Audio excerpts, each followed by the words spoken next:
سیبا ستړی شوی یم کور ته یوې شپې لځم سیبا ستړی شوی یم کور ته یوې شپې لځم خوږه یاره مه راځه زه چېرته چاپې لځم نو زمونږ هغه ژوند د داسې څیزونو سره تړلی و چې هغه دوی ته به احساس شوي خو بیا دې هم کور ودان وي د دوی او د دوی د ملګرو شعرونو له راځو شعرونه درته وایم چې د ژوند ښکلا له راځې د ژوند ښکلا له راځې یک کلیواله راځې درته به ویښ پاتې شم خو که بېګاله راځې د ژوند ښکلا له راځې یک کلیواله راځې درته به ویښ پاتې شم خو که بېګاله راځې په ما چې خاورې واوړي هله به ماله راځې په ما چې خاورې واوړي هله به ماله راځې ستا په نامه ناسته یم که مې بابا له راځې چې ستا نیازک ته لاړ شي بیا به ته چا له راځې دغه مطلب نشته دی منصور صاحب د دغې غزل خو دغه څو شعر دي چې مسلمانان راته بېجبې ښکاري ته د هندو په سر قسم راکا زما په وچو شونډو ورخمېږه د خپلو لاړو نه ملهم راکا مسلمانان راته بېجبې ښکاري ته د هندو په سر قسم راکا زما په وچو شونډو ورخمېږه د خپلو لاړو نه ملهم راکا خدایه جنت تر نه زه نه غواړم خو بس تیار کلي کې چم راکا خدایه جنت تر نه زه نه غواړم خو بس تیار کلي کې چم راکا او که غاړه نه راکې نو مه راکوه د خدای لپاره لاس خو سم راکا که غاړه نه راکې مننه که غاړه نه راکې نو مه راکوه د خدای لپاره لاس خو سم راکا ماله ټوپک په لاس کې مه راکوه ماله ټوپک په لاس کې مه راکوه ماله کتاب راکه قلم راکا ماله ټوپک په لاس کې مه راکوه ماله کتاب راکه قلم راکا او مړې زه دې هغې ته نه ګورم که ګلاب نه وي نو شړشم راکا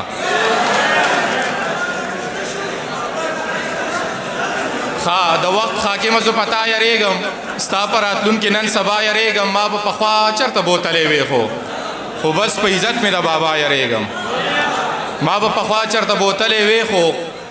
بس په عزت مې د بابا یریږم او څوک ته دا سر د تیږې لاندې نه کړي بې وخته مګر زه اشنا یریږم دغه یو لنډ بهر والا غزل درته زر زر وایم چې د درد په سلیکو کې مې سوی نشته خود مې د لارې لاروي نشته ویم درته دغه درته هم ویم د درد په سلیکو کې مې سوی نشته خود مې د لارې لاروي نشته خلک سپوږمۍ ته اوسېدو لخیږي زمونږ په ځمکه باندې ځای نشته خلک سپوږمۍ ته اوسېدو لخیږي زمونږ په ځمکه باندې ځای نشته دغه زما د بېوسۍ ثبوت دی چې ستا په پوزه میخکۍ نشته دغه زما د بېوسۍ ثبوت دی چې ستا په پوزه میخکۍ نشته او دلته کې هر سړی په خپله غاپي زمونږ په ټول کلي کې سپی نشته دلته کې هر سړی په خپله غاپي زمونږ په ټول کلي کې مننه شمال صاحب دلته کې هر سړی په خپله غاپي زمونږ په ټول کلي کې سپی نشته او زم په تیاره کې لاس او خپې وخمه چرته کې یو ورورکې نشته د نفرتونو خار په بله اوړي د محبت ته اور لږې نشته او دغه اخرنۍ غزل چې د دغې نه مخکې درته دغه ویم بلاورو نه مخکې چې دغه واوره د نوې غزل زه په خپل شته کور کې بې کوره یم مطلب مې دا دی چې بې موره یم د هوس تنده په ما مه سړوه په ټوک ډوډۍ پسې سرتوره یم د هوس مننه ډېره مننه د هوس تنده په ما مه سړوه په ټوک ډوډۍ پسې سرتوره یم زما د مرګ داو په هیڅ چا نه ده زه لګېدلې د خپل وروره یم زما د مرګ داوه په هیڅ چا نه ده زه لګېدلې د خپل وروره یم او د یار په شونډو هسې نه زانګم زه راتېر شوې د سروره یم د یار په شونډو هسې نه زانګم زه راتېر شوې د سروره یم او په دې خبره زما پوخ یقین دی چې جیب مې تش دی نو بې زوره یم په دې خبره زما پوخ یقین دی چې جیب مې تش دی نو بې زوره یم او بلا موده وشوه نیازکه یاره په یو سړي پسې بې سوره یم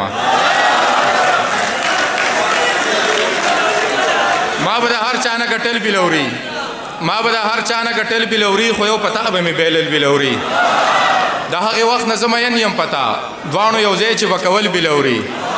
ستا د دې ډکې خولې خندا لپاره ما به په قص پتا بیلل بلوري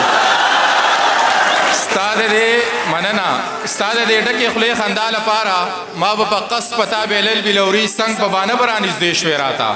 ما چې به کله شمارول بلوري ستانه بهیر وي ما ته یاد دي ګرانه تا به ژړل تا به غوښتل بلوري نن مې په ډېره موده پسولېدو چا چې به مانه پټول بلوري ورپه یاد شوي دي زاړه یادونه ورپه یاد شوي دي زاړه یادونه هغه سړي نن ښکلول بلوري چې به خفه شوم نیازکه ستانه تا به په روغه کې راوړل بلوري ډېره مننه